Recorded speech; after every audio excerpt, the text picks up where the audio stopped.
দেখো বন্ধুরা, আমের আটি দেখে ছোটবেলার কথা মনে পড়ে গেল। এই আটি দিয়ে অনেক বাঁশি বানিয়েছি আগে। দেখি আজকে এটা দিয়ে চেষ্টা করি পারি কিনা। খুলে নিয়েছি আটি থেকে, এই যে খুলে নিলাম। এবার এটাকে অনেক ঘুষতে হবে। এই যে এভাবে এক সাইড ঘুষে নিলেই। দেখি ট্রাই করে বাজে কিনা। নাও বাজাও, বাজাও।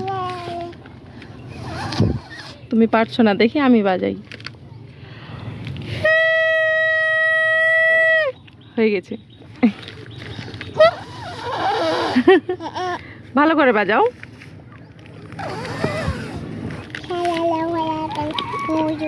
এই যে মিডিলটা একটু ফাঁকা হবে, তাহলে বাঁশিটা বাজবে। আয়াত পারছে না, আয়াত ছোট, আমি দেখছি। হয়ে গেছে।